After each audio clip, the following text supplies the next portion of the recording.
13. Sometimes considered an unlucky number, but for vowels, I wouldn't say that's necessarily the case. How are you, buddy? I'm alright. Yeah, I remember I don't know why I remember this, but my laptop number.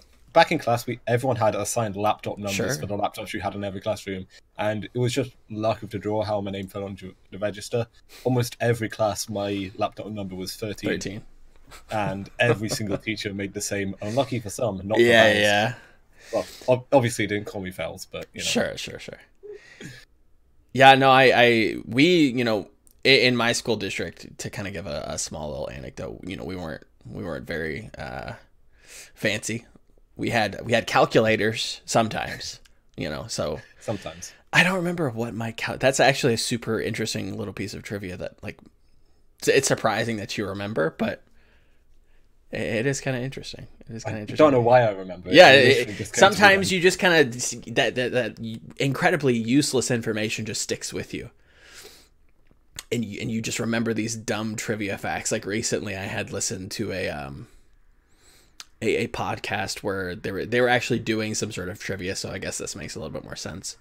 But they were saying how termites produce the most methane of all kind of living life on Earth, and I'm like, termites? What? That's so weird. Or it was just some bizarre fact about termites, and I was like, oh, that's really interesting. And I had recently used it, but we're not here to talk about termites, okay?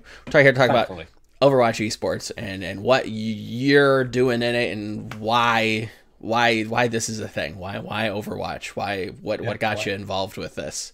So it's kind of start towards the beginning, and I mentioned this in the pre-show. There's not a lot of people coming out here and talking to either contenders, coaches, tier 3 people, even some of the OWL personalities. We don't know a ton or a lot about them. So, I want to get out there. I want to, meet people, learn about, you guys, because, this is a community that I love and a community that I like, and you guys are a part of it. And we're all kind of, weirdly enough in this together, as kind of cliche and as cheesy as that sounds. And, I want to get to know everybody and let's make something interesting. Yeah. So you had mentioned that, you weren't really much of a competitive person or much of a competitive gamer, let's say, playing Halo and these strategy games. How did you get to Overwatch? Because again, this is something that I hear a lot within the community. People don't necessarily have too much competitive esports experience, even with viewing it. So what got you to swing the needle when it came to Overwatch? I got into Overwatch the game because it was just some of my online friends who we had similar interests in terms of games, played all the same strategy games, played Binding of Isaac runs against each other all the time, where you input the same seed and you race to see who gets to the end first and what your runs turn out as. And that was something I spent a lot of time just doing those with my friends. Mm-hmm. And then one day one of them said to me, "Hey, have you seen this new Overwatch game?" I watched a couple of videos online. It looked pretty interesting. Just picked it up and started playing with them. And yeah, aside from messing around in custom games on Halo back when I was 13 on my Xbox, or occasionally running around GTA, which I never got too into. Again, I was, especially on GTA 5, I basically just did races with my friends, never got really into any of the other aspects of the game. It's just the first competitive game I really got into. I played plenty of games all through my teenage years, but they were never League or CSGO or anything. That stuff just wasn't for me. Same friends tried to get me into League briefly, but it was just too much of a learning curve too early. Yeah, definitely. That's the weird thing about esports and what games qualify or you can project as being interesting when it comes to a competitive sense, is that people tend to look at League because it's so globally popular and still is, and it has been for so long. But there is so much of a learning curve that it is surprising that people do gravitate towards it and like playing it so much. And it says something about people that I don't think they need to be as catered to as they are sometimes. I think people are a lot more intelligent than they give themselves credit for, which is a scary thought to say after reading some of the things I saw on Twitter this morning. But Yeah, You maybe. know, it is what it is. I'll give y'all some credit, to be fair. But you know, to kind of intro you, you know, you've done a lot of broadcasting. I met you through Broadcast GG, you know, doing, you know, analysis here and there and casting, and I believe that's how you started in like at Newell, correct? Like you Yes, yes. okay. So Good. my intro to casting came with Rook, someone who I talk with a lot. He's a good friend of mine. If anyone follows me on Twitter, you'd probably see me ragging on him a lot for some of his not great opinions about Overwatch. Fair. He follows like 10 games. It's hard for him to keep up. I can't make fun of him too much. But yeah, we met that summer just playing Overwatch, and I say that summer, it was 2017, so a few years ago now. And at some point, probably about October, we've both figured at the same time, let's give this casting thing a go. We tried a couple casts together, actually casting our own university scrims. Both of us go to university. He knew the esports org at his uni.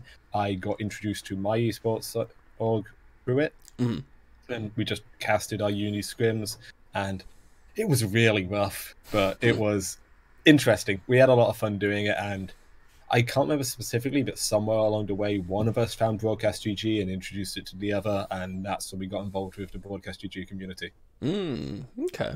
It does feel like casting for some people is kind of an entry point, but you know, now you've transitioned into a coaching aspect, which is something that I think makes a lot of sense. Hearing that you've played a lot of what sounds like 4X games, would that be accurate? Yeah.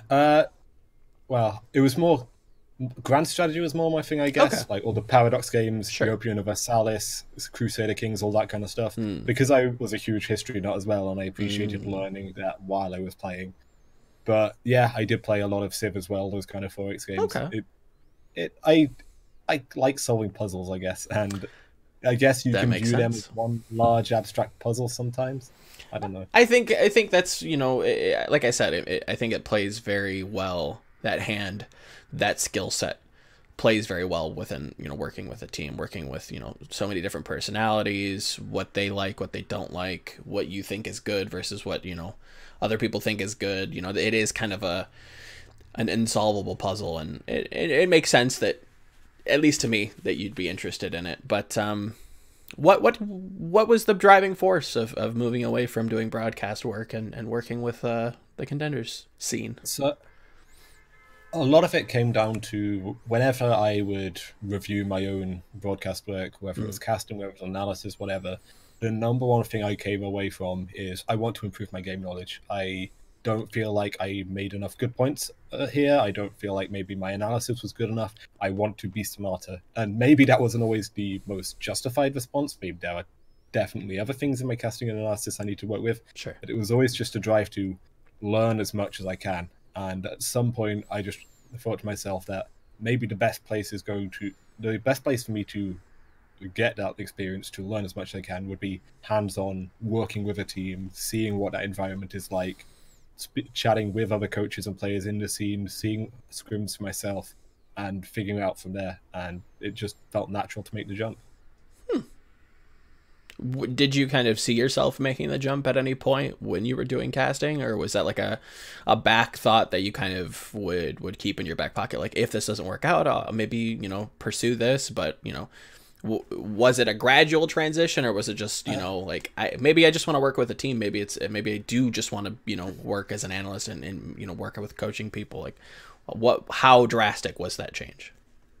I think for a lot of time, I just kind of had my heart set on broadcasting. I loved casting. I Sure. loved being on the analyst desk. I still do. And it was only the last few months of last year that I just was more and more interested in what actually happens behind the scenes with some of these teams. I've spoken to coaches and learned a lot from them. And yeah, I'd say it almost was kind of drastic, because I think from considering making the jump to putting up my LFT post to joining the team I'm on now, that was less than a month. It was maybe a very sudden transition, but looking back, I'm not surprised I made a transition. It was probably always going to be where I ended up with, like I say, with that constant drive for learning as much as I can about the game, it probably the best place for me to be. Now, kind of speaking on that, we don't have to go into too much of the history with the team, but it is kind of interesting, and I didn't plan it this way, but Dream, somebody that I believe, if I'm remembering the story correctly, he was actually fairly integral with you working with Square One, the team that you're with now, that actually did make contenders. So, congratulations! Leave all the praise down below. That your boy Vowels is a contenders coach now. That's incredible to kind of say. And again, super jazzed and very proud. So yeah, like what went into you joining the team and grinding through? Was it open and then to trials, or were you guys already in trials? Yeah, I joined week 3 of open, I want to say. So there was always already a bit of foundation for a team. We'd already kind of established ourselves as one of the teams to watch going forward. But I was there down the home stretch through the last couple of weeks through playoffs and then trials. Making sure that we are the best we can be, and now going forward into contenders again, it's making sure we're the best we can be. I'm obviously I'm only an assistant coach. I don't maybe set the agenda for the team, but I'm there to be an extra set of hands, put the extra work in, making sure it's not all just on a head coach and helping him out however I need to. And as for Dream, what you were saying, Dream is another person I met through Broadcast GG actually. In his brief stint as a caster himself, I believe it was one of the Broadcast GG scrim nights we do. I was just randomly paired up with him for one of them, and I think it's kind of funny looking back at it that Dream, to his credit, is one of the brightest minds in Tier 2 at the moment. Back then, I had no idea who he was, and I made him be my play-by-play because I thought I wanted to be the smart one. I also stutter too much for play-by-play, so that's my excuse, but I just think that's funny to look back on that I was paired up with him, not knowing who he is, and I made him make me look smart. Do you remember if this was before or after the Jane contest that kind of... This was maybe a month or 2 before the Jane contest. I remember I still didn't know him that well, but we chatted occasionally and we followed each other on Twitter when the results from that came out, and I thought, maybe this kid's actually pretty smart. Now look where we've ended up. Yeah, both of you, in contenders. If I'm remembering correctly, I think he previously worked with this team. I don't think he'd worked with this team directly, but he had previously worked with Applewood, our head coach, on, I want to say it was On the Flank, one of the teams Apple had been on a couple months beforehand. And if I'm remembering correctly, he'd worked with a couple of players in that regard as well, but don't hold me to Not that. the exact roster. I know at least he'd worked with Apple and he was aware that Square One was looking for someone else to help Apple out, and he thought I would be a good fit for that. So yeah, he put me in touch with WoW, Square One's manager. We chatted a bit. I had a couple of trials with the team, and they decided to pick me up. So I guess it was all thanks to one random scrim night back like last May, June, I want to say. I've ended up in this position. It is very crazy. We are still in a very Wild West ecosystem. Esports is not. There's no solid path. You go in thinking you're super passionate about one thing, and then you end up being like a business product manager for some company. There's doors everywhere. There's so much room to kind of slot in that you'll probably find the right path sooner or later, even though it might not hit you right in the face. It is cool that you go from broadcasting and you find like a new passion, and you have ways to kind of explore it. I think everybody in esports has those, at least those potentials, those potential moments that, you meet this person introduces you to this person, and then you talk to them, and there could be a door there. Maybe one of the most underappreciated things, at least when people try to start out in esports, making a name in casting or broadcasting or whatever, networking is so powerful. Like, there are so many things that obviously being on Square One is the main one, but there are so many things over the last year that I've done that I wouldn't know if it wasn't for one chance encounter. And it's not, you don't even have to be actively networking, it's just keeping tabs on everyone, I guess. No, exactly. No, networking is incredibly important. I would have never been involved with Broadcast GG, or I've never really even considered it if I didn't go to BlizzCon 2017, meet with Nuki and Mushu Beef, the kind of director at Broadcast GG, and he kind of pitched me on the idea, and I was like, oh, it's kind of interesting. Like, yeah, maybe I'll give it a chance. I actually remember probably about a month or two after I joined the server, you did an office hours with Broadcast GG. And I remember Volamel was some journalist name I'd heard of, but wasn't too familiar with who he was. But I remember sitting in that office hours just listening, and I thought, hey, this is pretty cool. This guy's making an esports. Maybe I can do that one day. Even though journalism is a path I've never really gone down, it's still funny where we end up. Yeah, no, exactly. Like, not to speak on it too much, but yeah, like the same thing with you. Like, there have been doors that have been open to me that have been very interesting that I've turned down, but some of them weren't my choice, and some of them were. Some of them definitely were not necessarily the correct fit at the moment, but we'll see what happens. Sometimes you just gotta go for it. So talk to me about Square One. You're in what, NA West? Is this right? So I know it doesn't necessarily kind of matter. I couldn't tell you, honestly. I know we're in one of the two NA groups. The terms West and East aren't really used internally, that kind of thing. So I'd have to check the Contenders website, honestly, to tell you. I know internally... You know what teams. Yes, Group B, you have Atlanta Academy, Second Gen, Skyfoxes, Phase 2, Energy, all those teams. Yeah. We are Group B, we play on Wednesdays, and we have all the really hard academies. I'm aware of that. It does feel like there is a density to it, right? It might not be the best teams, but there is like a very close amount of parity. Absolutely. I don't like putting too much stock in that, though. I'll be honest. I feel like, sure, maybe there's some teams in the other group that maybe we are... How can I phrase it? We know a little bit more about. We maybe scrim against a little bit more favorably than some of our past scrims against the teams in our group, but I don't think it's worthwhile just kind of nesting on that. Oh, we've got the tough group. We aren't going to do well because we've got all the tough teams. We'd have a much better run if we're in the group. I don't feel like that's a great mentality that I have, I don't like putting too much stock into it. Sure, maybe it's a lot more. Like you say, maybe the density is a little bit worse in our group, but it's just making the most of what we've done so far. We haven't let anything like that get in the way of us so far, and we're just going to make the most of it and do our best. Yeah, I mean, coming from Open Division, going through trials and making it Contenders, I think you there's I wouldn't say there's no expectations, right? Obviously, everybody wants to play well, and the idea is to win and make Showdown and this, that, the other thing. But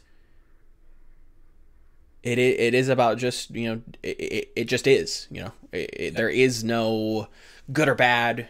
You just take what's in front of you, and like you said, you just got to make the most of it. So absolutely. What's it like behind the scenes? You started on the auxiliary end of the competitive scene, working and broadcasting and doing, analysis, and now you're working actually in kind of backstage almost. So what's, we talked about the transition between roles, but what's been the transition kind of from just your own self perspective? What's it like actually working with teams? Is it what you would have thought? Is it a little bit different? Kind of dive into that for me. It's interesting. It's simultaneously more work and less work than I imagined, because just on the last one, I feel like a lot of the time, especially with coaches and analysts, there's a tendency to make your work seem bigger than it is. Sure. Like, maybe make some of your strategies seem more in-depth than they might actually be. I think what I'm trying to get at is, from the point of view as a caster or broadcaster talking to coaches in the past, a lot of coaches like to big up what they and their teams do, and maybe make it seem like there's more thought and more in-depth analysis going into some of the stuff that happens than there actually is. And while that's not always the case, it can make trying to get into that scene, maybe from not my perspective when I was having these conversations, but just as a coach coming in, it can seem a bit, how do I process all of this? I don't know what's going on. Yeah. How are these people so smart? How do they know everything? So maybe it was a little bit of a reality check that while there's definitely a lot of work that goes into, it's not as big and grandiose, especially at the tier 3 scene, as some coaches like to make it out to be. That said, I don't think casters and broadcasters, from both my experience of being one and talking to people I still know in the scene, appreciate how hard a lot of these teams work to figure out stuff. Sure. I feel like it's something that I'm guilty of looking back, but I hate the idea that there's no organization in these teams. They haven't thought things through. They're just going with comfort picks or it just looks like my ladder games, because you go into everything with a plan. You go into everything wanting to win, and even if that's not actually clear, I feel like from a broadcast perspective, it's made me appreciate that you need to at least try to figure out what the thought is, because there is always going to be thought there. These aren't people playing for fun. These are people playing to try and make a livelihood out of this because they are chasing a dream. And I feel like it can be very easy to be dismissive of that sometimes on podcasts, because if you don't immediately understand what's going on and what the thought processes are, that means there must be no thought processes. And that's one of the, I think grievance is a strong word, but it's something I've definitely noticed from being behind the scenes on that side of it. Definitely. It's something that's very easy. It's kind of a pitfall for broadcasters that, like you mentioned, if I don't understand it, then there must be not a lot there. And, then you try to support it and say, well, I mean, they are a contenders team, so I can't really blame them. Or they're just an open division team, so just a trials team. But like you said, like, these are people that have coaches that want to further themselves. There's players that are fairly intelligent, as much as I can rag on players at times for being just, mechanical little robots. Some of them are, but some of them aren't. Yeah, that's something definitely I've learned to appreciate. Players have a lot more say in that stuff than I think people really appreciate from the outside in. It's not like it's not. I don't want to give the impression players run the show, but no good coach dictates. You always listen to feedback from your players, talk things through with them. It's not just one person sitting atop a throne dictating orders out to everyone else. Well, you definitely have coaches there to set the agenda, put extra work in to figure out what exactly you need to do, what your strengths and weaknesses are. Sometimes the top-down perspective of a coach isn't a substitute for the actual hands-on experience of the players, and you have to have that dialogue going back and forth. And there's definitely a lot to learn from the people who are actually playing these games at that level, as well as the coaches. One anecdote that I will give from somebody who I'm fairly sure you'll be familiar with. For those of you who don't know, Monte Cristo did not begin his journey in esports as a caster in this big, grandiose, very verbose kind of hyper articulate personality. I'm very fond of Monty, so I say those words with the utmost respect, to be fair. But he started as a journalist and actually worked with a team, CLG, in League of Legends. And he was one of the earliest coaches in the North American League scene. And he went on record during a kind of this press junket interview with Riot Games, the creators of League of Legends, saying something to the degree of, I don't need to really worry about the micro aspects of my team. I trust my players to be able to pull off all of these different little plays. But when it comes to these big picture ideas and these concepts that they might not be familiar with, that's where a coach comes into it. Would you kind of agree that's been your experience? I wouldn't say it's clear cut. We don't worry about micro at all. Players don't worry about macro at all. Okay. I can appreciate that players will know something about the heroes they play individually that as a coach I don't know, and I'm constantly learning from them, and maybe there's some things that I'll never know. But as a coach, it's your job to know more about all the heroes as a whole and everything as a whole than the players know about.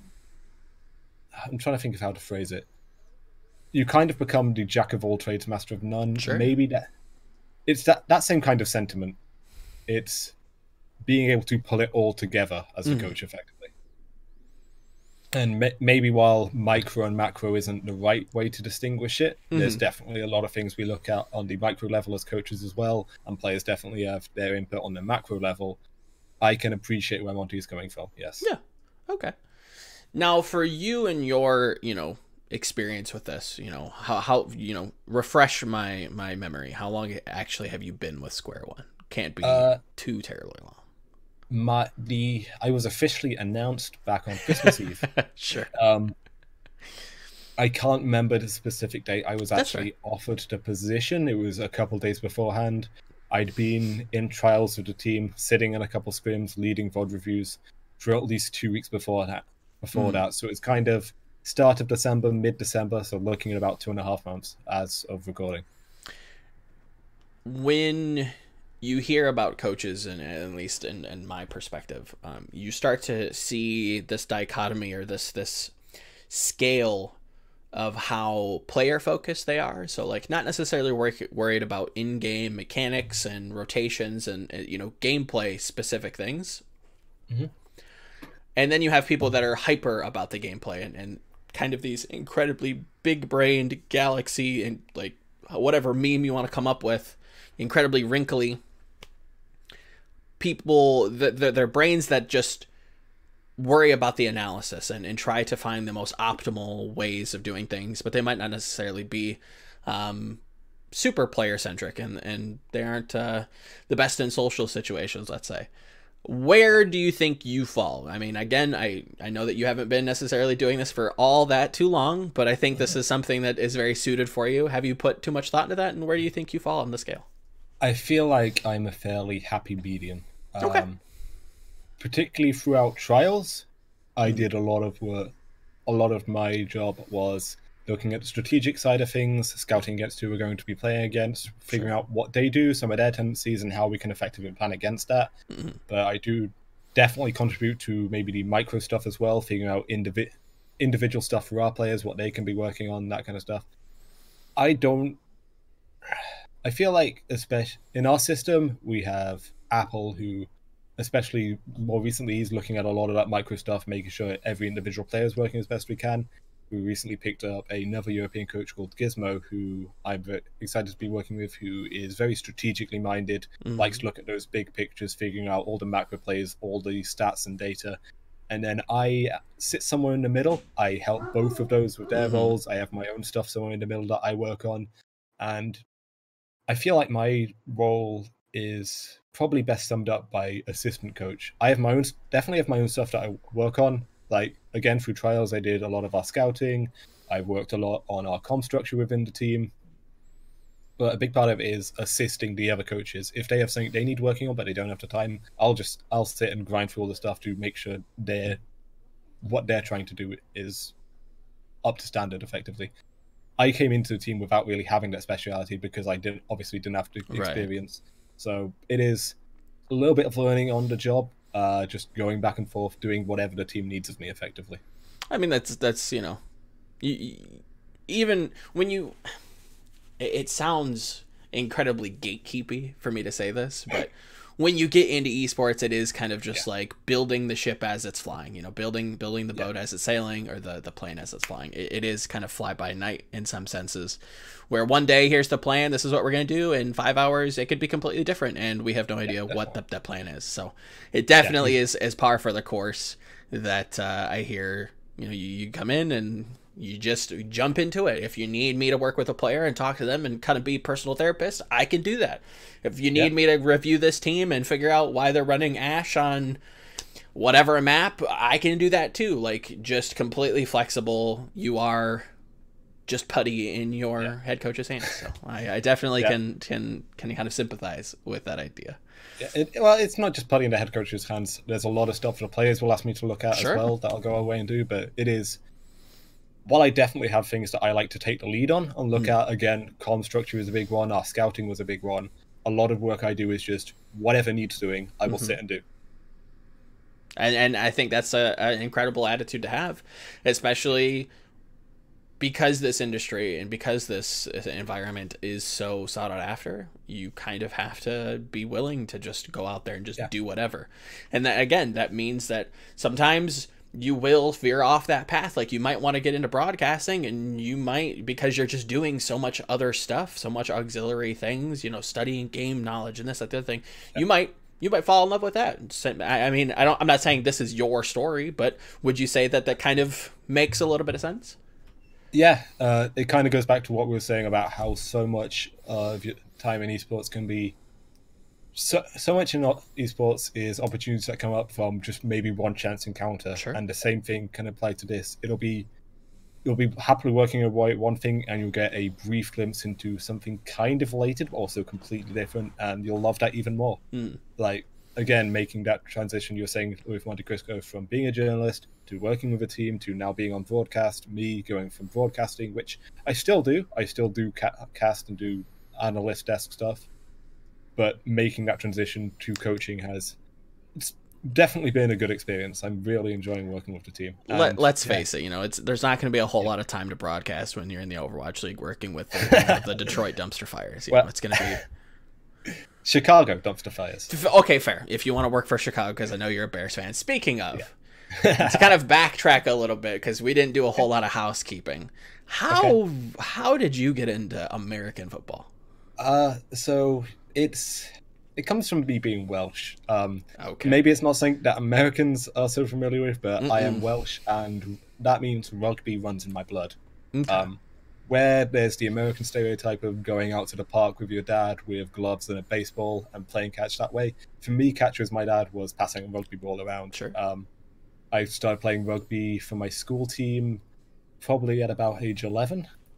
Because the school I went to before didn't have a rugby team. It was only when I moved up to our version of high school and I started doing that. Started playing for the rugby club down the road for a couple of years. And at some point in the middle of all that, I had a couple of friends who were into American football. Obviously, American friends, being raised on the internet, just playing games all the time. I had friends from all over the world. I had American friends who talked about American football a lot, and I thought, what actually is the difference? Sat and watched clips of American football a bunch on YouTube to figure out what the difference between it and rugby was. And at some point, quite quickly, really, I realized I actually like this more. So went back to those same friends, asked them a couple questions about it, and by far and away the most enthusiastic guy was my friend Phil, who is from Chicago. So it was just natural that he got me into the Bears, and it's been rough. It's been a really good year recently, this year. Sure. Bears, but a couple of years before that were pretty rough. Yeah, I mean, you know, as somebody from Detroit, not necessarily super about, you know, sports, you know, I'll follow the Tigers if they make, you know, they're making a playoff run, or I'll watch the Red Wings from time to time if they're doing something cool. But one team that almost never does anything cool is our football team, the Lions. Yeah. They are absolutely trashed here. So, you know, I sympathize you. If your team's doing bad, you have a soft spot in my heart. Yeah. Now, with in regards to rugby, would you say that you kind of took up a leadership position when you were, you know, coming up through the ranks within the rugby org, the kind of team you're working with? No? I'm not the most physically gifted person, and while I really enjoyed playing rugby, and I played a lot of rugby, I was not very good at playing rugby. Well, it's less of a question of being good and you taking up, like, kind of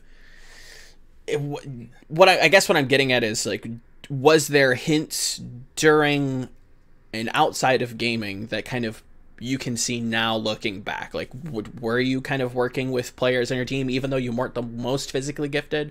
Was there kind of like a leadership aspect that you were interested in with rugby? Looking at rugby, I wouldn't say so, but there was definitely a love of competing that I had with rugby that suddenly rekindled when I came back to working with the team. And even if it wasn't as direct as you were saying, maybe working with players on that kind of thing, and even if it was never that in depth, there was always a drive to figure out, so what is actually happening here? What is actually the macro behind rugby and American football when I got into that? And even if they still aren't things that I still know a great deal about, it's still something I'm interested in, and I can see where I laid the foundations for something I do know a lot about, Overwatch. Mm-hmm. I'd say I know a lot about. I can see where it laid the foundations for that constant drive to learn more and then put that to work.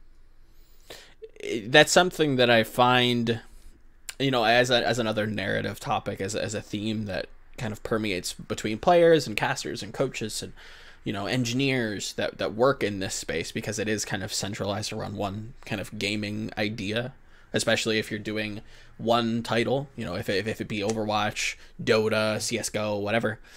You kind of have to be interested at least in the game. You might not have to play it religiously and be a grinder in that sense, but you at least kind of have to be interested in it, right?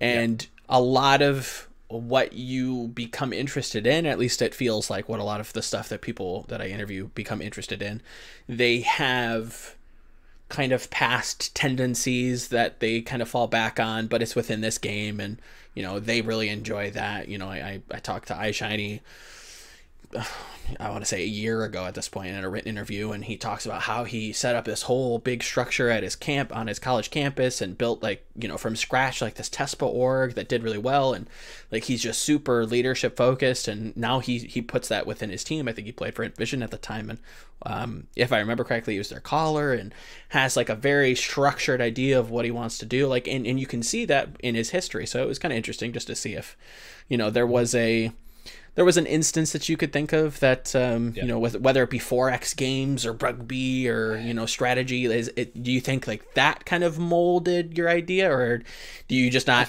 think you have enough life experience to kind of pull back on that just yet? I think it kind of comes back to what I was saying about always wanting to learn more about the game. Sure.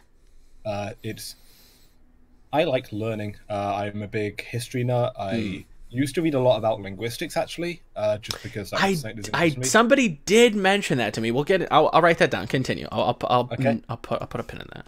Okay. But yeah, I would just, maybe the best term for it is fixations. I would pick something and I would just learn as much as I could about it for maybe 6 months, maybe a little bit more, maybe a little bit less.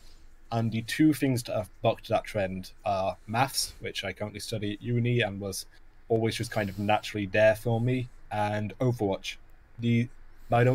While I've had those fixations that I've focused on and learned as much as I can for a couple months at a time, Overwatch is the only thing that has really broken past that level in terms of there's so much more I can still be learning. It almost feels like the more I learn, the less I know, and it's just a drive to keep learning as much as I can. And now I've kind of found a team. I'm really happy with Square One, and I've got a lot of love for the people on the team. And even if it's not for me personally in that sense, it's making sure I can advance everyone else as much as I can. I have all this knowledge, I'm still learning, and this is something to actually put it towards, because it's going to put all these people in the best place they can be as well. So it's kind of like a win-win, in a selfish way. We look at coaches as being these absolute angels, these martyrs that come down and bless the players with structure and some form of discipline. But in a sense, there is a personal brain that you want to build, and you want to further your career. So it is doing a good job for them, and I think that's necessarily the first priority, I would say, for coaches, that you want your players to succeed, and they should be your first priority. But in a sense, you do want yourself you want to pursue your own career. You want to find your own way to a Contenders Academy team, and then maybe into the Overwatch League in some facet, or who knows, maybe something else will pop up. Even if it's not advancing my own career in that sense, it's again going back to I enjoy learning. Sure. The more work I am doing with the team to put them in the position I am, it's the more I'm learning and the more I'm enjoying my work as well. And that is a big part of what's driving me in this situation. I want to be able to have as many answers to as many questions about the game as I can. And I think it was with Ham in our interview, or her episode, I think was episode 11, don't quote me. I think, she mentioned that you were super into rugby, which I thought was interesting. And I think she also mentioned, you had, couple seconds ago talked about you were, funnily enough, super interested in linguistics. But before I get into that, would you say, or would you agree with the statement that at times you have trouble focusing? Sometimes. And then, would you agree with the statement that at times you have trouble stopping focusing? Definitely. Okay. Yeah, I can definitely appreciate a lot of those.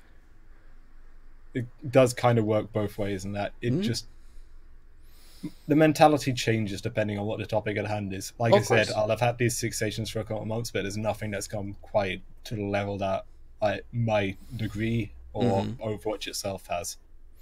But I can appreciate that. Yeah. I think it's I don't know if it's necessarily like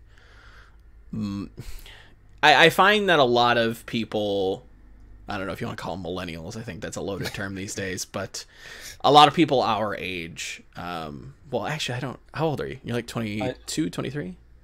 20. Oh, okay. So you're, okay. So you're not really, I mean, kind of, but you see what I'm saying, right? I appreciate that, especially as the coach or analyst. I am on the younger side. That's definitely something I've come to appreciate over the last few months. I mean, to be like, are there some players on Square One that are older than you? Is that weird? I am. There are 2 other players my age, but my birthday is before him. There is only 1 player on the team who's actually older than I am. They don't tend to be. Well, I shouldn't say that. They, you know, people are people. They don't. Their age doesn't have to dictate if they're problem children or not. But to you know what Ham had brought up, you were interested in linguistics. I don't remember exactly how we got on that subject with her, but I'll have to go rewatch that episode. Yeah, I want to say that it came through rugby, and she mentioned she was interested in rugby, and I think she dropped you. It came up in me kind of doing research for her. I think she talked about it with Trid on his podcast, but. Yeah, linguistics. Kind of explain that one for me. That's kind of out of left field. I couldn't tell you where it came from. Okay. I remember at some point I became aware of conlanging, which is short for constructed language. It's, think of all like Elvish from Lord of the Rings stuff, right, from Game of Thrones. At some point, I don't think it was because of Game of Thrones. It was probably a little while before that became a big thing. At some point, I became aware of the presence of constructed languages, and that was my fixation for a couple of months after that.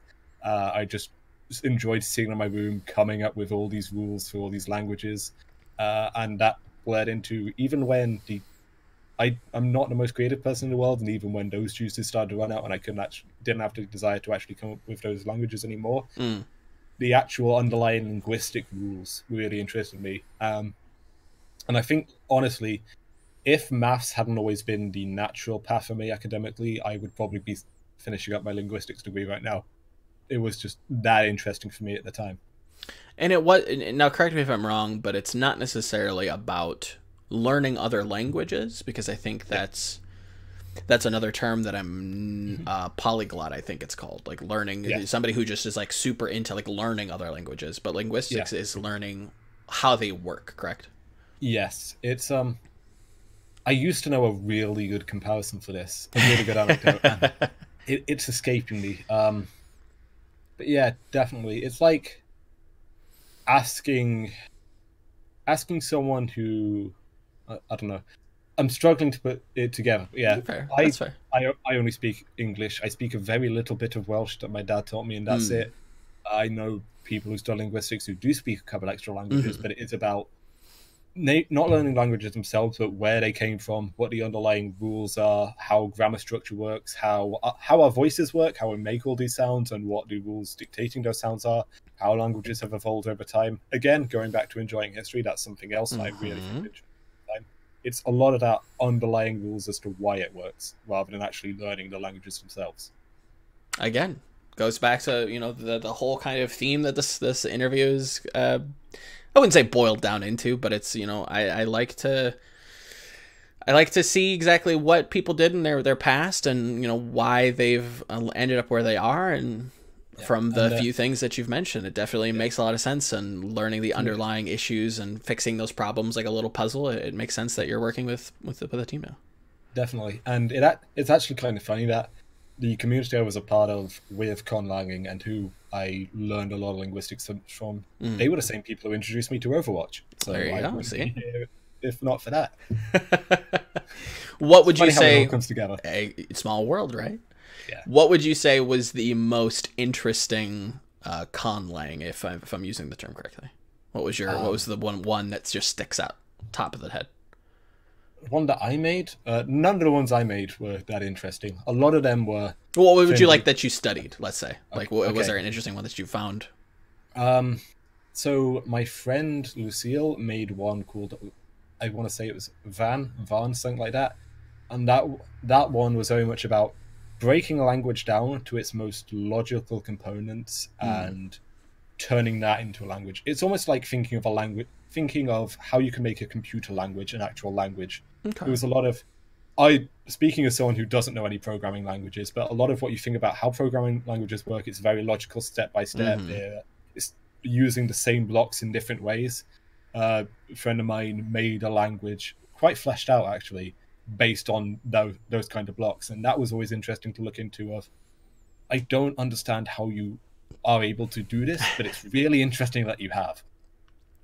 It's funny that we talk about linguistics, because I just I woke up earlier, not feeling super hot, starting to feel like I'm coming down with a cold, but caught up with one of the latest episodes of Oversight with Thorin and Monty, and they had brought up Esperanto, which is this big something that I hadn't heard of before. They had mentioned it, and I had Giska, a fellow friend and kind of a colleague, explain it as this like big kind of constructed language that this I think he was a Polish doctor created to kind of solve world violence and to kind of create world peace. And yeah, it was quite interesting. I had like a little dive into that, and it's interesting how it ties into this.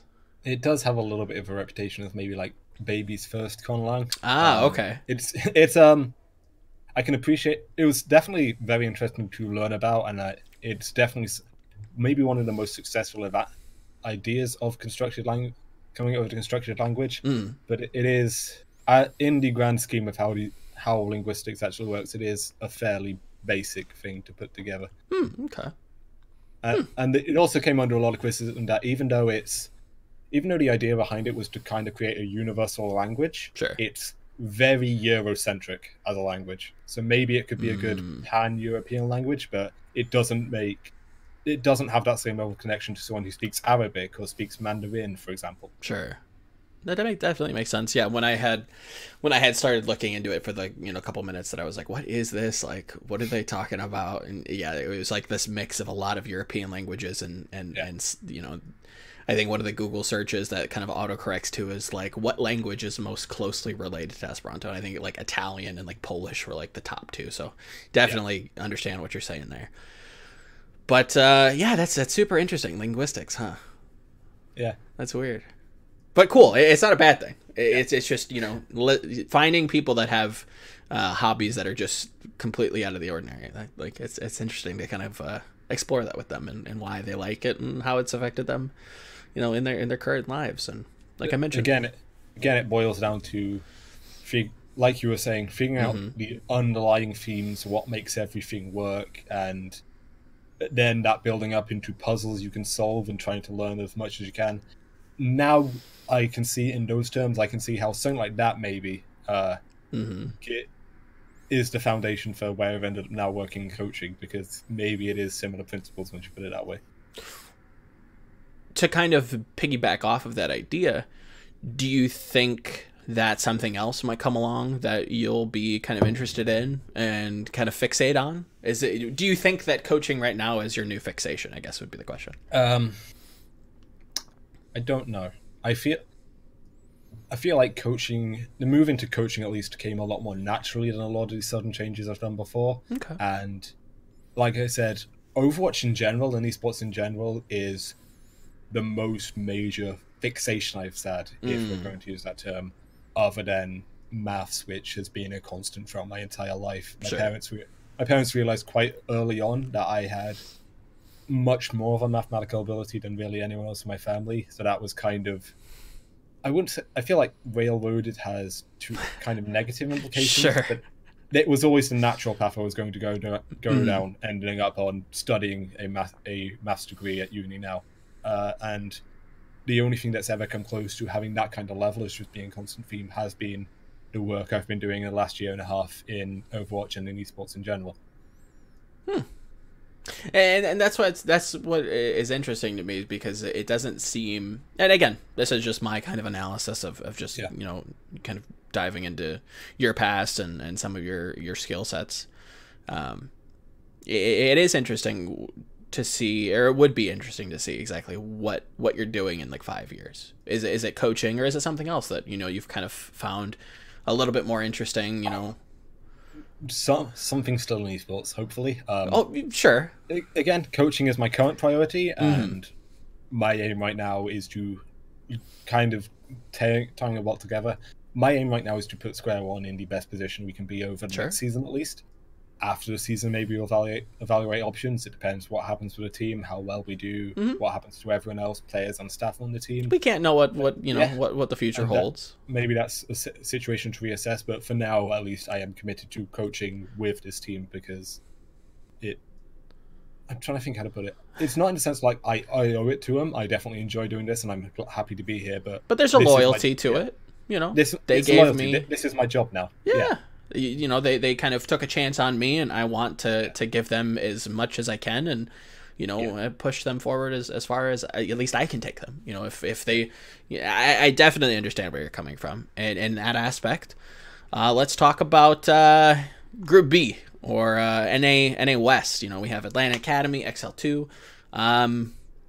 How difficult do you think this is going to be? What are some of your projections? Maybe some of the team's goals. Like what's this season looking like for you guys? It's interesting to look ahead along. Give me a second. You're okay. I'm just going to bring up the group so I've got a quick refresher of who exactly is in each group. I feel like looking at our group, again, I don't want to put too much stock into maybe we have tougher academies than our opponents. That's fair. I don't feel like that's a productive conversation, but I think looking at our group, I have decent expectations. I think we, especially how the last couple of weeks went in the trials, I would say we are the strongest trials, even unsigned team, looking at second gen. That's the one. The one that isn't second wind. It's because they've just changed the name and it escaped me. Second gen. Looking at them as well, I feel like with how they've unfortunately been a bit mishmash with a lot of the players moving on to Montreal, I feel like we're maybe a stronger team than that.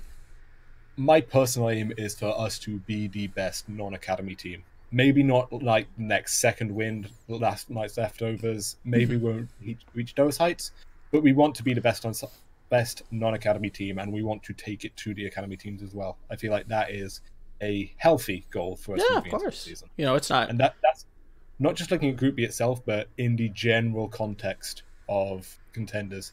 I want people to look at both Group A and Group B and say, Square One, they're the guys to keep an eye on. That feels very reachable. Now I'm gonna press you a little bit on that. Okay. What's your stars goal? And to explain exactly what that means, right? So think of the idiom, reach for the stars and you'll land, amongst, whatever, the moon, right? What's the super out there? It might not work, but this would be super awesome if we could get this. What is that thing? Showdown. Want to make, our aim is to make it to Showdown, and it'll be a tough road. We'd have to fight through and knock out quite a few tough academy teams to do it, but that is, I'd say, our stars goal for the team. We want to make it to LAN, and we want to prove that a bunch of players who aren't getting paid academy wages to play this game don't have that kind of backing. It's the first time any of the players and any of the staff, except Gizmo, who we just added, have made it to contenders itself. We want to prove we can go all the way, and we are looking at Showdown as that's where we'd like to be. And I feel like that's definitely our mentality, and I feel like that's the healthy mentality for any team to have, regardless of region, regardless of signed or not. That's the mentality I think every team should have. You should be aspiring for LAN. Very goals focused, I think, is something that coaching is quite heavily about. Setting reasonable goals and setting long-term, long game expectations and long-term goals, and working towards that day after day after day after day, and grinding, working on the fundamentals to get to that point. And it sounds like everybody's got their head on straight. So let's talk nitty gritty stuff, because Overwatch is going through a bit of a shift. Obviously, in regards to the Overwatch League, which we are kind of currently recording before week 3, I believe. I think I'm getting that right. We are still seeing a ton of goats. Is that echoed within trials and contenders preseason so far? Is that something that we're still seeing quite a bit of? I feel like maybe it definitely varies from team to team, like we're seeing in the Overwatch League. Of course. I feel like everybody's got a Chengdu. Yeah, well, maybe not seeing anyone on the level of Chengdu. Fair enough. There is a definite. You can definitely tell which teams like the goats and just want to keep running those kinds of compositions, and which teams like to mix it up a little bit more, like to come out with these multiple DPS compositions and run the newer stuff. I think Skyfox is a very good example of team that they ran effectively no goats all throughout trials. They basically just ran off the same Sombra Ana composition all the time. And a large part of, I feel like maybe it was good practice looking forward to contenders. We spent a lot of the week running up to the Skyfox's game, studying that composition in depth, trying to break it down and figure out how to beat it. We ran it a lot ourselves, trying to figure stuff out. We tried to come up with possible counters, how we can use goats to counter it. And I feel like maybe that was good practice for us moving into contenders, fixating on what exactly the opponent runs week to week and how we can game plan against it. And yeah, it's varying. There's a lot of teams running goats. There's a lot of teams mixing up. We're seeing a lot of Sombra. We're seeing some DPS comps. I'm not sure how much specifically I can say, particularly about this kind of stuff we're doing, but no leaks. No leaks, but there is a little bit of variety at least. Okay. Goats, it's kind of like Overwatch League. Goats is still the bread and butter, but the default. Occasionally you get some jam or some peanut butter on top of it. Occasionally we get something new. Now, something that is seemingly going to, or maybe it won't, who knows, something that might shake up the game is this new PTR patch, which obviously introduces Hero 30, which is Baptiste, and a massive patch notes section that I think people are a little bit, sleeping on because of the new flashy toy that we get. I don't know how much in depth you've looked at it, but your first thoughts when you saw Baptiste and the new PTR patch.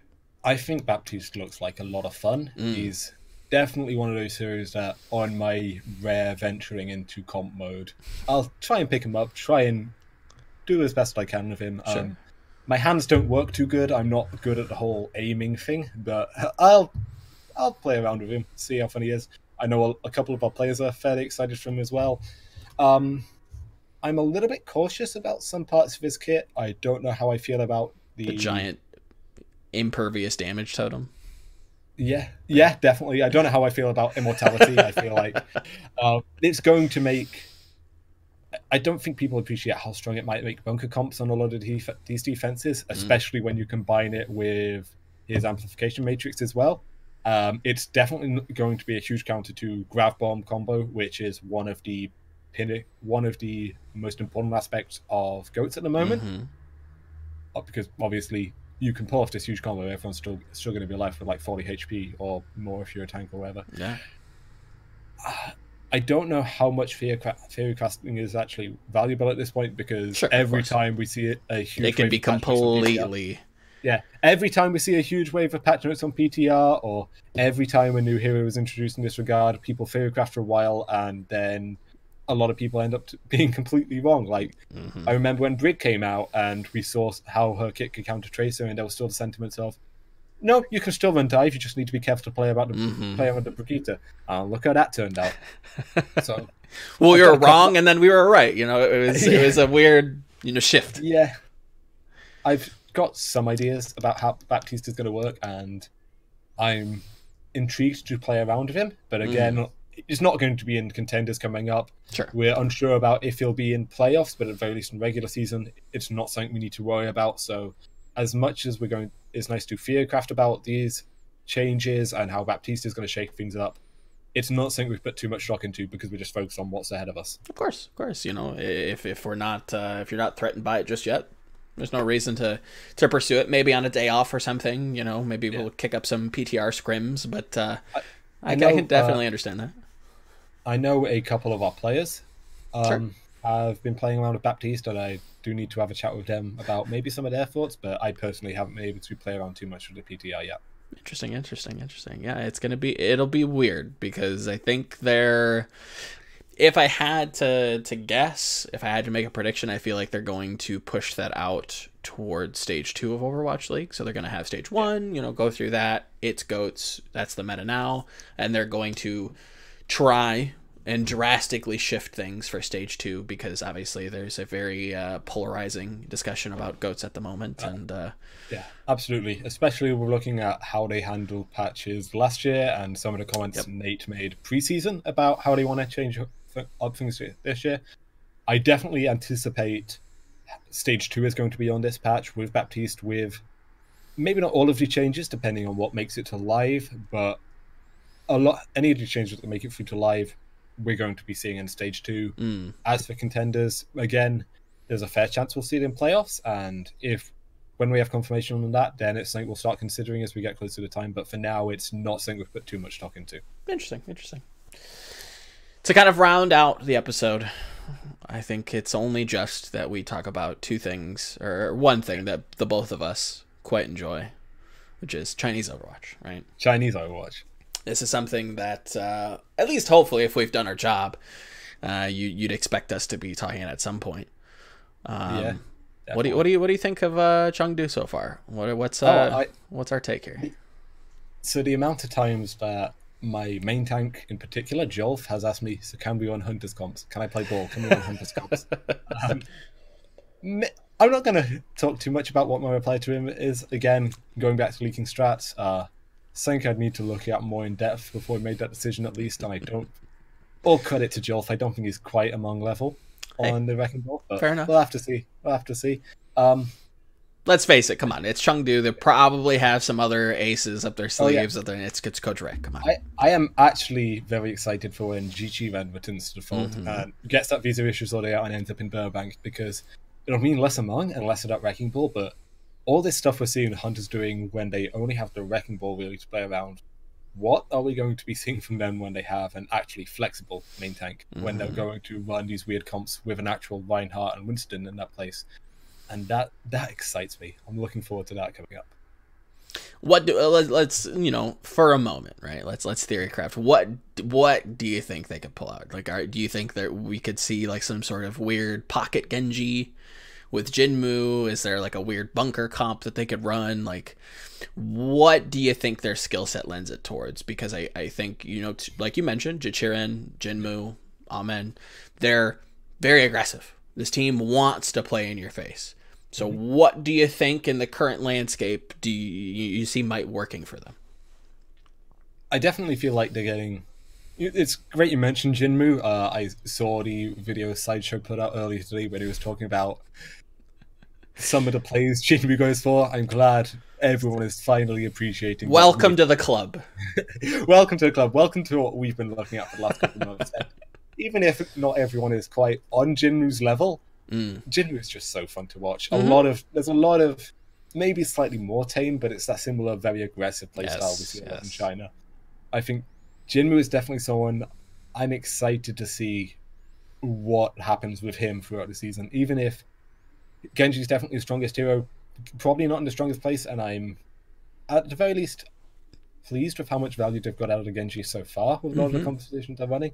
I do wonder if maybe we will see, when Ren comes back, if we see kind of them opting for triple tank dive looks, where you have Ren on the Winston, Elsa on the Diva, and Among on the Wrecking Ball, and seeing how they slot a DPS into that, maybe Jinmu on the Pharah or Genji, that kind of stuff. That could be an interesting look. Maybe just dropping Elsa altogether and going for a Winston Wrecking Ball tank line or something to that effect. But this is Coach Ray. Coach Ray is probably my favorite coach in the entire scene. Yeah. Never interacted with him. Didn't follow the scene enough back in the day when Miraculous Youngster were at their height. So it's only through going back and watching stuff and reading about them that I appreciate some of the stuff he was doing for them. But just some of the really creative solutions that Coach Ray can come up with. I wish that I could view the game on that level. As I was saying earlier, I'm maybe not the most creative person in the world, and for me it's a lot more looking at things practically and solving the puzzles. Mm-hmm. But I wish that I could view the world and view the game the way someone like Coach Ray does, just coming up with all these fantastic solutions, like just running all your comp space around a wrecking ball and kicking ass with it, like his famous and miraculous youngster anti-dive comp, or some of the stuff we saw from China in the World Cup. That stuff just fascinates me. And it's the kind of boldness to be able to say, you know, we've worked on this. It is not what anybody's expecting. We're going to pull it out.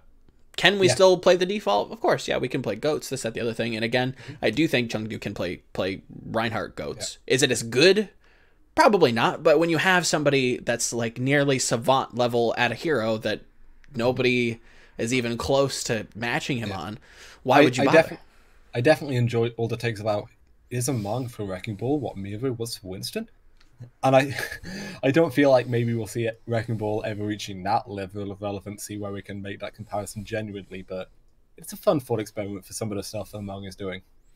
And yeah, I definitely feel like looking back on particularly the last thing of the Chinese contenders, the narrative that China doesn't play goats was maybe a little bit overhyped with some of these teams looking at how the Chinese teams are playing in the Overwatch League. We definitely saw a lot of variety. We saw teams running the Wrecking Ball. We saw BTRG come out with weird stuff. We saw a lot of bash. We saw Laboratory just running really ugly. I tried to erase that from my memory. Thank you for triggering me and giving me PTSD. Appreciate it. Yeah, but there was still a level of goats. Chinese teams can definitely play goats. There were teams like your favorite team. I was about to mention, funnily enough, I lost a bet thinking that the only goats team that was running at the time was actually going to do well, and funnily enough, they fed their brains out. I don't think they were the only goats team. They were just by far the best. Fair. That would be a better way to put it. I think I still have that crown somewhere, actually. To be fair, there's something that people might not know. Before that broadcast had started, Lord Vowels, my sister was going out and getting food. I was like, oh, can you do me a favor? Can you go to like Burger King and get me like one of those like happy birthday crowns, because I have this bet and like I need a crown. And she's like, all right, I guess. So I had a Burger King crown ready to place on my head. But that was a incredibly swift 4-0 that T1W put out there. So, you know. Yeah. What can you do? T1W had an incredible run. You can't take it away from them. And that's another team. Another team that's, you know, very, very analogous to Coach Ray and MY. You know, T1W and Extra and I think Jump Cat. Yeah. Another team that could be put into the Overwatch League. Another coaching staff that I would say is highly touted. That is very creative. I was very surprised that only Crystal from that Season 2 roster got picked up for the Overwatch League, especially considering, not a knock at them specifically, I definitely feel like... I'm saying, I don't want to say that there's any Chinese players in the Overwatch League that aren't of that caliber. Maybe only Wish, but I know that's someone that you maybe have a little bit of a grudge against. Slightly. But I was surprised that some of the selections that got picked up in place of some of those T1W players. Crystal, I would say... That was a shoe-in. Crystal, I generally think is probably a top 3 Chinese player. He's up there with Gushua and Leave. But Hybe on the Diva, Silverfree on the main tank, Weir, Illusion, Molanran, even Micha. His Doomfist was very good. We still yet to see what he can pull out. I think he's just got to develop a little bit more. But yes, definitely a prospect. But the other 5 players from that Season 2 roster, I definitely think could all be on an Overwatch League team, and was a little bit disappointing to see none of them get picked up. But it did come back into the narrative that we were touting a lot of the last season of having that chip on T1W's shoulder, and they came through and pulled off the nearly perfect season, only dropping 1 map the entire time in the grand final. So there's a lot of more storylines than people appreciate, I think, in China, and it's definitely a lot of fun following the region and see what happens. It is a creative region, and not in a bad way, right? They definitely are willing to put in the effort to breaking what everybody's running. Where Korea is the machine that sees the solution and refines it down, China will break it, or will at least try to, right?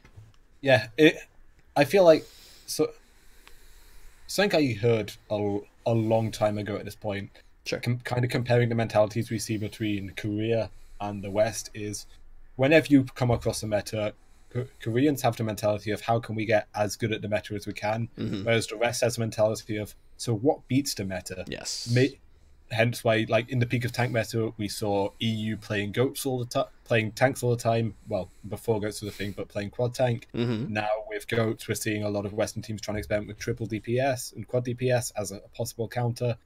I feel like China goes even further on the scale of, we don't want to beat the meta, we want to break the meta. Yep. We want to throw it out the window and play something completely different. And it kind of ties back into what we were saying at the start of the broadcast of, just because the thought processes aren't always obvious doesn't mean the thought processes aren't there. It's definitely interesting trying to break down what some of these Chinese teams run, both Chengdu on the international stage and a lot of these contenders teams, try and break down what exactly they're running, why they're running it, what are the little parts that make this machine work. And it's, I think part of the draw for me was the region, apart from their really aggressive and just of course, yes, watch play style, was seeing something completely different and relearning everything I thought I knew about Overwatch. This region just throws out the window and does something completely different. You know, you mentioned Laboratory and Alter Ego and some of these bottom tier Chinese teams, and to be fair, you know, I'm sure there was some thought put into that.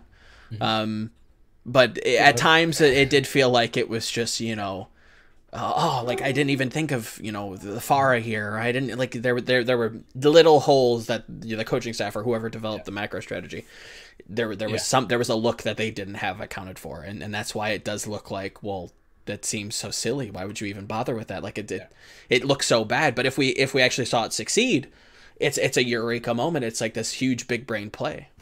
Yeah, I definitely appreciate that. Maybe Chinese contenders was going through a little bit of a rebuilding phase last season. There wasn't quite the depth we see in Korea or even in the West a lot of the time. They lost a lot of the top talent to Overwatch League signings, so we kind of had the question the whole time of, so who's going to be the next one coming up? And I definitely feel like we'll see a little bit more parity, a lot stronger towards the bottom of the table. I hope so. I don't know. We'll have to see what these academy teams look like. I don't know. Yeah, there's a lot of names that have still kind of floated around. We haven't seen pop up just yet. You know, there's even talk of, you know, one of the pack teams coming over again. Have no idea. What's going to happen? What's going to happen with Leave? That's what I want to know. That's the hot commodity at the moment. Where is the golden child going? That is China's golden child. As long as he, you know, keeps everything above board, you know, isn't toxic to anybody. We don't need a 5-game suspension, a la Masa. Have you seen Leave? Can you imagine him being toxic? It just looks so lovely. I don't know. I can't wait. He does apparently have a history. I think he's got a track record. I think he's one of the prospects that I'm looking forward to seeing in Overwatch League. Hopefully, he kind of keeps it above board, as you were saying, and it's a relatively smooth road to getting there. But we talk about these talents like Nene coming up this season for the NYXL, and we talk about Blister, is someone I know you're a huge fan of over in Korea. I think Leave is going to be on that level. When Leave makes it to the Overwatch League, he's going to be a breakthrough player, and he's going to do things we haven't seen anyone doing before, and I'm very excited for when that comes along. Especially going back to what we were just saying about China, some of the creative stuff China does that just no one else can even think of. I think that's very exciting to look forward to a couple of years down the line. I just pray that somewhere down the line, Coach Ray and Leave, they you know, rekindle that beautiful romance that was MY, and we can see Ray, you know, play with the entire toolbox that Leave brings to a team. We've got Jichuan, we've got Late Young, we've got YXL. A lot of the pieces are there for Chengdu. Sky's still around there somewhere. Yeah, Sky. As much as I'd like to see Sky reunited, I think Kyo's definitely maybe not on the same level as someone like Jonak or even Shu, someone who's really impressed. But I feel like Kyo kind of gets overlooked when we talk about Chengdu. He's definitely been a very solid flex support so far, and maybe maybe that's not something where you bring in Sky to replace Kyo. I don't feel like that's justified, but it'd be nice to see Sky end up somewhere. Yeah. Yeah. I mean, again, bringing that veteran kind of status, and I think a lot of people sleep on the fact that Kyo did play for an academy team, as much as it is kind of a meme in China. Team CC, not the most potent team in the world, but still an academy team with infrastructure and coaches, and like he's worked in a serious team before and has done very well for himself. He wouldn't be on Chengdu if that wasn't the case. I think again, a lot of China's top talent is slotted within that team. Yeah, definitely. It would have. I feel like it would have been definitely a more complete team if they had been able to pick up Crystal and Gusha. Sure, yeah. That's the super team. Yeah, but for saying that they're lacking the best, probably the top two in my opinion, AOL eligible Chinese players, they were pretty good all Chinese team. You've got to hand it to them. They've done pretty well putting the roster together, and I'm excited. We've seen the early days Chengdu coach race stuff with all these Wrecking Ball comps. And I don't think this is the only thing we're going to see from them. Oh, no. If you think this is it, you got a whole nother thing coming, homie.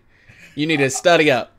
It's one of the most exciting themes for me throughout the season is, what are Chengdu going to do? Because they're constantly going to come up with new stuff. I'm excited to see how that turns out.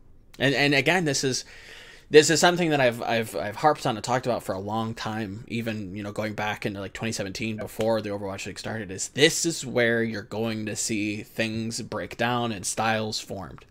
It's unfortunate that we haven't seen, or we didn't see in season 1, teams that really embodied a style. You saw it a little bit. NYXL was very Zenyatta centric. Boston kind of popularized like the 6-man dive composition when that was a thing. Like they were very one-dimensional. I believe the technical term is kick tripod dive. Sure, we could.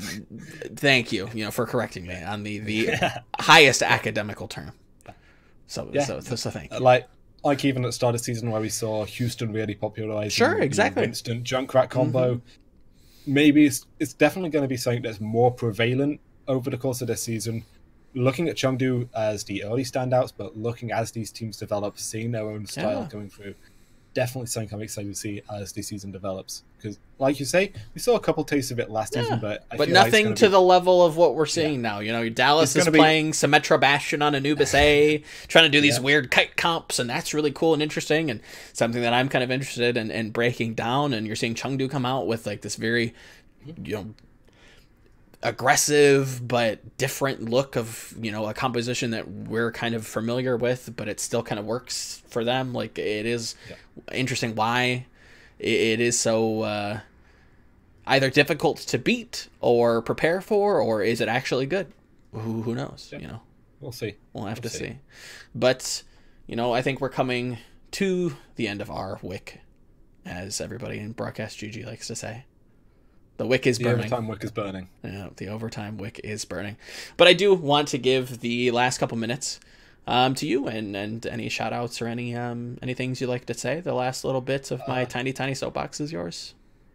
Shout out to everyone Square One. I'm excited what we're going to do over the next couple of weeks. It's going to be a tough season ahead, but I have a lot of faith in all the players, all the staff, and I feel like we're going to surprise a couple of people. I'm excited for what we get up to.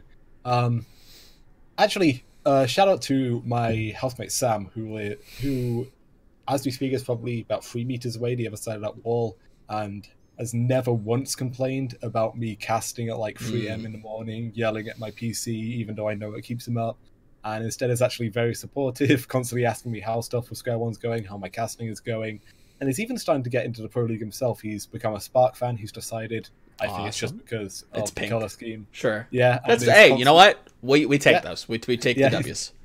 Constantly asking me to explain stuff to him, what my thoughts are on the pro scene, and I appreciate him starting his journey down it. Maybe I'm being a bit of a bad influence, but we'll see. So, if he happens to watch this, cheers for not complaining about being woken up all the time. Shout out to everyone at BGG as well. Wouldn't be here without working with them, and it's gonna be a fun couple of weeks ahead. I'm excited. Beautiful. And that kind of wraps up episode 13. Definitely follow Vowels. Kind of right below his head. He knows exactly where it is. definitely a bright mind, somebody that I enjoy, bantering back and forth with when it comes to strategy, teams, this, that, the other thing. Definitely be on the lookout, teams. If you're looking for somebody, definitely keep your eyes peeled. But yeah, this is episode 13 of Delve Further. We'll see. You just take the compliment, buddy. Okay, you just sit there. Let me close the show. 13. We'll see you in 14. Thanks for listening. Do all the likes and the subscribes and all that jazz.